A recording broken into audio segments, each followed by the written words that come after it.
हर शहर में कुछ ऐसे घर होते हैं जहां दीवारों से ज्यादा पुराने राज रहते हैं। कुछ कमरे ऐसे होते हैं जहां हवा भी कदम रखते वक्त डरती है और खिड़कियां अपने आप बंद नहीं होती बल्कि खुल जाती हैं। कहते हैं कुछ जगहों पर वक्त थम जाता है, इंसान वहां से निकल आता है, लेकिन वो जगह उसे कभी नहीं छोड़ती। तो नमस्कार दोस्तों, स्वागत है एक नए एपिसोड में।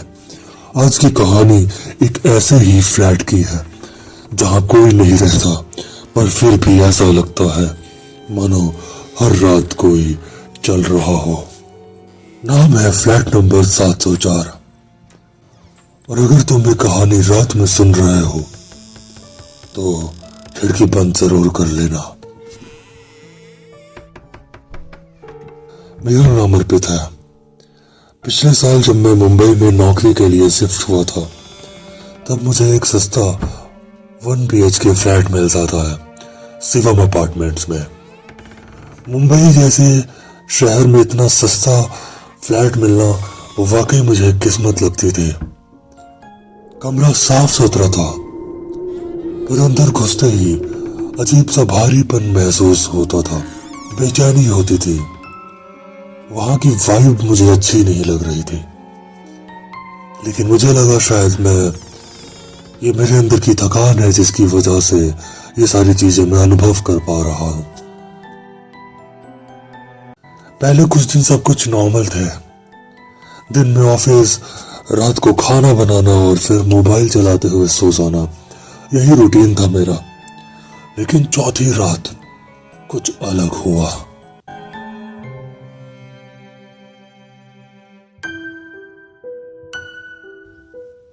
रात के करीब 2:30 बजे अचानक मेरी नींद खुली। कमरे में सन्नाटा था, बस घड़ी की टिक टिक की आवाज आ रही थी। मुझे ऐसा लगा जैसे किसी ने मेरे कमरे के दरवाजे के बाहर हल्के से कदम रखे हों।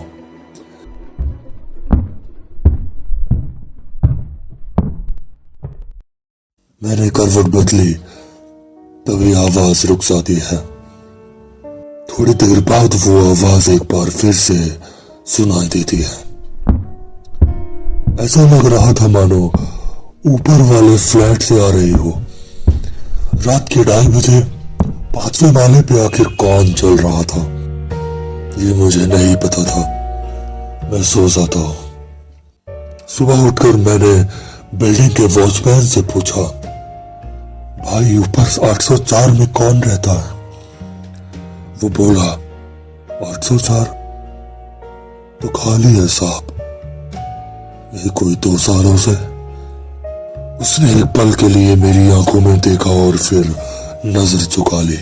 मैंने बोला, पर कल रात तो मुझे किसी के चलने की आवाज आ रही थी, वो भी 5वें माले से। गार्ड ने बोला, आपका फ्लैट 704 है ना साहब?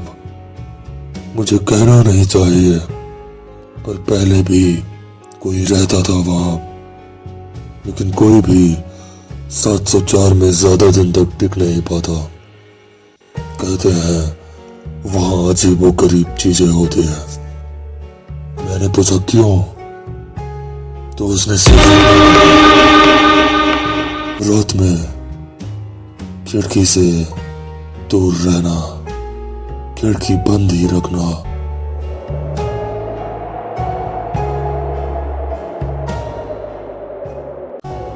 उस रात मैंने खिड़की के पास बैठकर मोबाइल चलाना शुरू किया।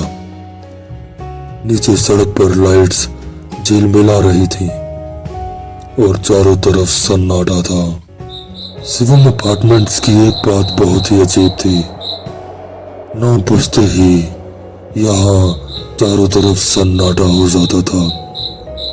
अपार्टमेंट्स के सभी लोग 9 बजे तक ही सो जाते थे।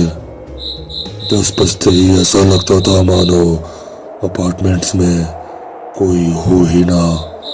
लगता था मानो सब लोग मर चुके हैं। अचानक मेरे मोबाइल में नेटवर्क चला जाता है। मैंने सोने का फैसला किया। जैसे ही मैं खिड़की बंद करता हूँ, मुझे खिड़की में मेरे पीछे खड़ी हुई एक परछाई नजर आती है। साड़ी पहने हुए किसी औरत की परछाई मेरे ठीक पीछे खड़ी थी। मैं जैसे ही पीछे मुड़कर देखता हूँ, पीछे कोई नहीं था। मैंने वापस खिड़की की तरफ देखा, खिड़की में भी कोई नहीं था। ये थोड़ी अजीब बात थी। खैर मैं सो जाता हूँ। रात में करीब 2:30 बजे अचानक ही मेरी नींद खुल गई है। तो ही मैं देखता हूँ, मेरे कमरे के दरवाजे पे पर्दे के पास एक परछाई खड़ी थी। सफेद साड़ी पहने हुए किसी औरत की परछाई। ये हूबहू वैसी ही परछाई थी जो मैंने खिड़की में देखा था। मैंने डरते हुए लाइट चालू करी। लाइट चालू होते ही वो कहीं गायब हो गई। थोड़ी देर बाद मैंने वापस से लाइट बंद करी। लाइट बंद करते ही मुझे वो परछाई फिर से दिखाई देती है। इस बार वो और भी डरावनी लग रही थी। मैंने लाइट चालू कर दी और पूरी रात में डर के साए में गुजारता हूँ। अगले दिन ऑफिस में पूरा दिन अजीब बेचैनी बनी रही। शाम को घर लौटा तो घर का माहौल और भी भयानक लग रहा था। ऐसा लग रहा था मानो मैं किसी शमशान घाट में आ गया हो। मैं खाना खा के सो जाता हूँ। रात के 12 बजे मेरा मोबाइल बजा। अननोन नंबर से किसी की कॉल आ रही थी। मैंने कॉल उठाई। कुछ सेकंड्स तक कोई आवाज नहीं आई। फिर एक बहुत धीमी और ठंडी आवाज आती है, खिड़की मत बंद करना। और कॉल कट गया। मैं वही डर से मानो कांप रहा था। दोस्तों, मुझे याद आया, गॉड ने मुझसे मना किया था कि खिड़की से दूर रहना, खिड़की बंद ही रखना।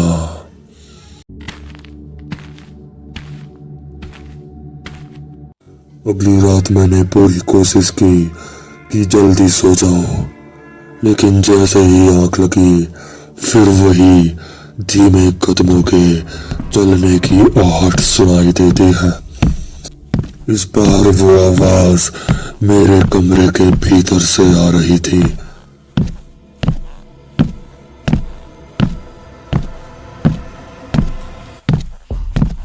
मैंने आंख खोली और बेड के कोने में किसी के खड़े होने की परछाई देखता हूँ, धुंधली पर इंसान जैसी। मैं हिल भी नहीं पाया। डर के मारे बस सब कुछ देखता रहा। वो परछाई धीरे धीरे मेरी तरफ बढ़ी। फिर उसके बाल मेरे चेहरे को छूने लगे, ठंडे गीले और भारी बाल। मैं झटके से उठा तो देखता हूँ कमरा खाली था, लेकिन दीवार पर एक हाथ का निशान था। बंद कमरे में ये किसके हाथ का निशान था?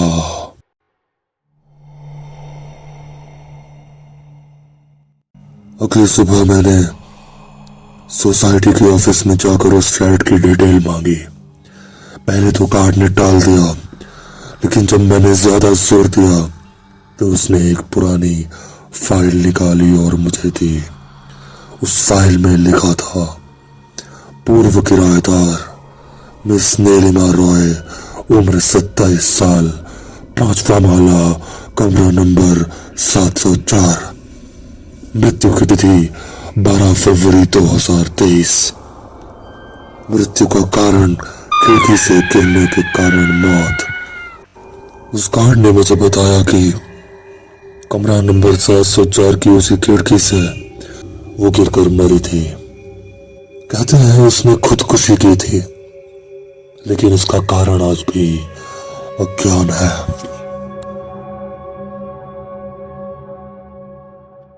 उस रात मैंने अपने सारे लाइट्स ऑन रखे, खिड़की के पास भी नहीं गया। रात के करीब 3 बजे अचानक कमरे का बल्ब फ्लिकर करने लगा, पंखा बंद हो गया और उसी पल खिड़की अपने आप खुल गई। खिड़की के ठीक पास सफेद साड़ी पहने हुए वह परछाई मुझे दोबारा दिखाई देती है। बाल पूरे चेहरे पर फैले हुए थे। ये दृश्य बहुत ही डरावना था। वो धीरे धीरे बोलती है, मैं नीचे नहीं गिरना चाहती थी, मुझे धक्का दिया गया था, मैंने खुदकुशी नहीं की थी। और फिर वो मुस्कुराई। उसकी मुस्कान में कुछ ऐसा था जो इंसानी नहीं था, जैसे कोई भूतिया औरत हंस रही हो। वो आगे बढ़ी, मेरे बहुत पास आकर मेरे कान में फुसफुसाती है, अब मैं तेरे साथ हमेशा रहूंगी। कमरा अचानक अंधेरे में डूब गया। सुबह मेरी आंख खुली तो मैं फर्श पर पड़ा था। खिड़की खुली थी पर बाहर कोई नहीं था। मेरी दीवार पर लिखा था, कमरा नंबर 704 खाली मत छोड़ना।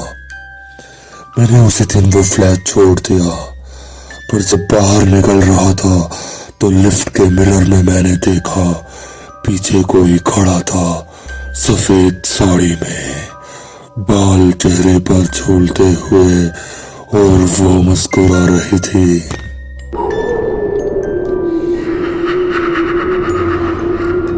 कभी कभी सोचता हूं, क्या वो आत्मा वहीं फंसी है, या वो मेरे साथ अब हर जगह जाती है। रात के सन्नाटे में जब खिड़की के शीशे पर अपनी परछाई देखता हूं तो मुझे यकीन नहीं होता कि वो मैं हूं। मुझे मेरी परछाई में उस औरत की परछाई नजर आती है, सफेद साड़ी पहने हुए, जो फ्लैट नंबर 704 में रही।